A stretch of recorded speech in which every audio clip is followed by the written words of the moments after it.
Krista has my phone, so I can't.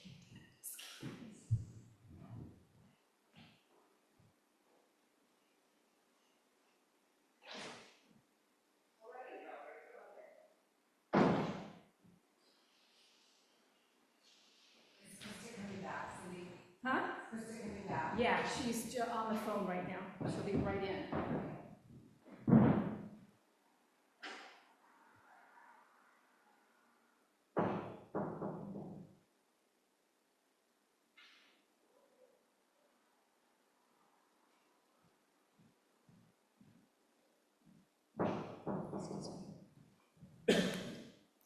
Are we all set up? Okay, so Yes. are you all ready? Yes. So we are returning to open session, and there are no actions that were taken in closed session. So we're moving to item number 6, Town Council to consider providing direction to the town manager regarding the execution of a lease and operating agreement with the Ross Valley Paramedic Authority documenting the terms for construction and tenancy of a paramedic facility to be located at 33 Sir Francis Drake Boulevard in the Ross Civic Center, and to consider adoption of resolution number 2547 if the direction to the town manager is to execute the lease and operating agreement with Ross Valley Paramedic Authority. Town Manager Johnson, do you have a staff report? Thank you, Mayor. Just to have a little bit background for our members of the public that might be here or listening from home. The Ross Valley Paramedic Authority has operated one of its 2 paramedic ambulances out of the Ross Fire Station since the early 1980s via a series of leases between the town and the Paramedic Authority. I'll call them RVPA for short.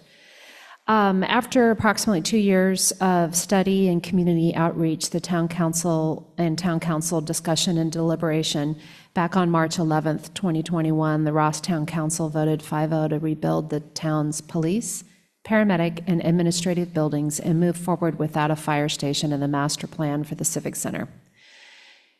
Fast forward to June 15th, 2023, the Ross Town Council adopted a master facilities plan that included a new paramedic ambulance facility. Then on November 1st, 2024, an emergency services deployment and fiscal assessment review study was commissioned by the RVPA board, and it was completed by consultant Citygate Associates. The study concluded that an ambulance owned by the RVPA should continue to be housed in the Ross Civic Center because the location is economically and operationally well positioned to serve the community. For over a year, since that November 1st meeting, for over a year, staff and attorneys for the town of Ross and the RVPA have been diligently negotiating the terms of a new lease and operating agreement in conformance with the direction received from their respective governing bodies, who are the Ross Town Council and the RVPA Board of Directors. The final draft lease and operating agreement documents terms related to the construction of the facility, the shared facilities, and tenant improvements, including the approximate date by which the work will be completed, as well as terms regarding the leasing and operation of the facility following its substantial completion. The lease and the operating agreement is attached to the staff report for this agenda item. In summary, the lease has a pre-occupancy period which continues the existing lease in holdover status until the new paramedic facility is constructed in early 2029. When completed, the lease will then, and the RVPA moves in, the lease has an 8-year term. Under the new lease, the RVPA will pay $75,000 a year in rent, and that will increase 2.5% each year. RVPA will also pay for half of the utilities consumed in the new facility, and the new facility will be separately metered from the rest of the Civic Center. The facility will be approximately 2,150 square feet, and that includes the apparatus bay. And its programming is based on the 2023 facilities master plan. And that programming from the master plan is an exhibit to the lease document. And of course, during the design process for this facility, the RVPA will have input into the design of the facility, but the final decision for its design rests with the Ross Town Council. The lease describes the ways that the tenant, the RVPA, can get out of a lease, and the one way the town can, which is if the construction bids come in 10% higher than the capped amount, which is that figure is located in the lease agreement. The town council can meet and discuss and can terminate the lease before any construction contract is awarded. Other terms are described, summarized and described in the staff report on pages 2 and 3 in the staff report. So finally, it is recommended that the town council consider providing direction to the town manager regarding the execution of a lease and an operating agreement with the Ross Valley Paramedic Authority, documenting the terms for construction and tenancy of a paramedic facility to be located here at 33 Sir Francis Drake Boulevard in the Ross Civic Center, and then to consider adoption of resolution number 2547 if the direction to the town council is to execute the lease and operating agreement with the Ross Valley Paramedic Authority. Thank you. Questions from council members? Matt? So something I just noticed, what is the situation, this lease doesn't begin till the occupancy? What is the lease, the current lease covering till that point in terms of their commitment to being here? The current lease, it's called the pre-occupancy period in the lease. It's meant to address between now and when substantial completion occurs. And that's meant to address all the requirements of they're currently there for their existing rent they've been paying, but they still will have all the termination rights that are in the lease. So sorry, I see the rent, it says like pre-occupancy period rent, so it's clear about the rent, but what is their obligation to stay? It's the same obligation that's in the existing lease. They have the same rights that are for termination without cause in the lease, in the pre-occupancy period and in the post-occupancy period. So there's a period between, this lease commences, Right. It says, when the building's substantially complete, or that gets occupied, No, TCO. That's the new lease terms, I should say, the new lease period commences at the either January of 2029 or the substantial completion, whatever occurs earlier.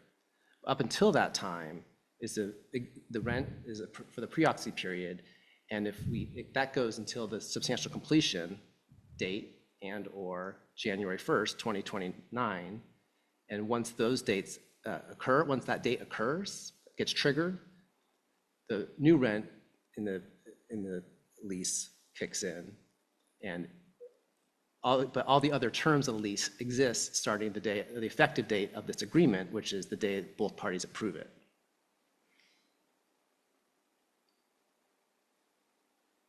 Okay, so if we sign this and they sign this, this pre-occupancy period is defined. Correct. Is that means this lease and the terms are effective as of that date? Correct. Okay, and that's the rent, but what about the reasons to terminate the lease are the Yes. same for that period as they are As the after period? correct. Okay, thank you. Any other questions? I have a question about the RVPA leaving for cause. So it says a failure of the voters in any municipality that are members of the Tenants Joint Powers Authority organization to renew the parcel tax. And then above that, it says that, I guess, if that happens, my question is, it's required that RVPA meets with Ross to discuss how can we make that work even if a parcel tax failed. Is that right? What page are you on, Elizabeth? Page 9, number 15. I just want to be sure we have it, that we, Yes, that is correct. There's a meet and Okay. confer procedure before they can terminate.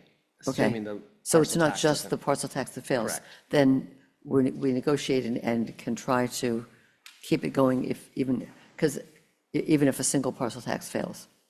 Yes, tenants shall Okay. have the right to terminate the lease by delivering 90 days written notice. Prior to exercising the right to terminate, the tenant and landlord shall meet and confer over a period of not less than 30 days and use good faith and commercially reasonable efforts to reach a mutually acceptable alternative to terminating the lease.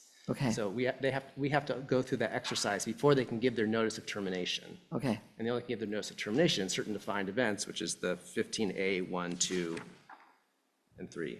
okay, great, thanks. I have another question. Does anyone else have questions? Terry or Bill, do you have questions? Okay, go ahead, Matt. So sorry, we didn't talk about this, item 3 on page 10, about the landlord, if it institutes or joins a party in any litigation against tenant or its staff members. Can you, town attorney, comment on how we could agree to potential litigation that may happen in the future or during this lease term? I'm on page 10, item 3. Of the lease. What's your question? My question is, how can we agree to not, to be, if we're a party of some potential litigation against a staff member or a member of the JPA? I've never seen that in a rental lease before. And I would like an explanation of why we would agree to this. They requested this term as a potential if we somehow decide to sue their agency or their board members or the individuals who work for that agency. And it doesn't require us not to sue them, it just means then they have the right to terminate the lease. So if there was an issue with the ambulance or somebody committed some fraud or did something that was dangerous and we were to the town and the town needed to be a party in a lawsuit, we would be jeopardizing, they could just walk out on the lease if that were to happen. They'd have the right to terminate, correct? Okay. Have you ever seen that in a lease before that is signed? I mean, you work with other towns. No, I have not.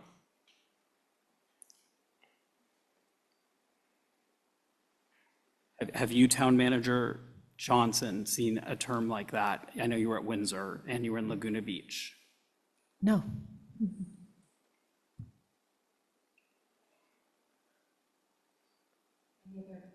Any other questions for the staff? We'll open it up to public comment. Anyone in the chambers wish to make a comment? Anyone online? Cindy? No raised hands online, Mayor. Okay, we'll bring it back for discussion and a vote to provide direction. Any discussion, or can we just make a motion and vote? Well, I'm just curious actually with the lawyers about that item, how you feel about item 3 of 10. I mean, you're both, particularly Bill has done leases, and you're both, I actually value your opinions as lawyers of this potential item 3. I'm troubled by it, but I'd love to hear your opinion as lawyers. Julie, may I? I certainly wasn't in favor of this. We argued with them about it.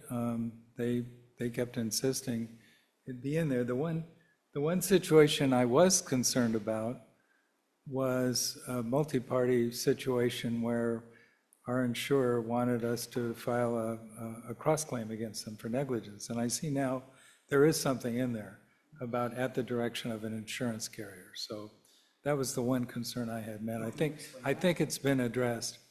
Well, you know, let's say that the ambulance goes out and runs over somebody. And so the injured party sues the town, sues the RVPA. And we're not operating the ambulance, we're just the landlord. But if we're a party to a suit, we have to defend it. And normally, we would file a cross complaint against the RVPA saying, well, you're primarily, liable for this, whatever. It's been years since I've handled this kind of case, but whatever the current language is, it's your responsibility to take care of this, and you need to indemnify us for any loss. And if this were a situation where the town's insurance covered us and the insurer said, as they probably would, you need to file a cross complaint, then we can without violating the lease. So, Ben's our attorney, so I don't want to, voice any opinion that's counter to what our council thinks, but that was my view. This carve out under Right. 3.3, responding to or complying with a validly issued legal process or direction from an insurance carrier with respect to an insurance claim. And of course, we can sue to enforce our own agreement because they breached it. So sorry, I'm not a lawyer, but when you said that, if that happened, so there was a cross claim, there's a carve out that says if the insurance company is doing it, they cannot leave the lease? If it's per their direction, they want us to assert a cross complaint, then that's not ground for them to terminate the lease. That's correct. So if they, our insurance company, let's say we're insuring the bill, the town has insurance and we're getting sued for this incident. Yes. And then our insurance company says, we want to countersue them because they killed somebody. And the town's now gonna have to pay $2 million. And we want to get that from our VPA because we're just the landlord. Are we allowed to do that under this lease, or would they say, okay, then we're leaving? Yes, we're allowed to do that. That was the point of that carve out. So if the insurance company, if we have a personal injury claim and we think it actually belongs with our VPA and our insurance company, makes that determination, we have the ability to tender that claim to our VPA, and either through a tender, an acceptance, or a cross complaint, whatever the insurance company wants us to do. And most of these claims do go to insurance companies, the personal injury types, if that's your concern. And so the insurance, so they then sue our VPA. They tender the claim. If our VPA doesn't pick it up, then yes, they do a cross complaint. And they would not be able to exit the lease That is correct. if that happened. Okay, thank you.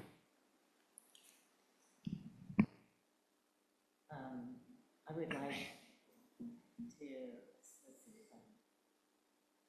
I recommend that we give direction to the town manager to execute the lease and operating agreement Yeah. with Ross Valley Paramedic Authority documenting the terms of construction and tenancy. The paramedic facility to be located at 33 Sir Francis Drake Boulevard in the Ross Civic Center, and to adopt resolution number 2547. Second? Mayor McMillan? Yes. Councilmember Dowling? Yes. Councilmember Kircher? Yes. Councilmember Salter? No. Mayor Pro Tem Robbins? Yes. With a vote of 4-1, the motion passes. I just want to commend the staff and Ben and everyone involved in all the multiple iterations and negotiations. And I'm really happy for the town that we have reached this point. And I'm also optimistic that December 4th will go as well. Thank you. The meeting is adjourned.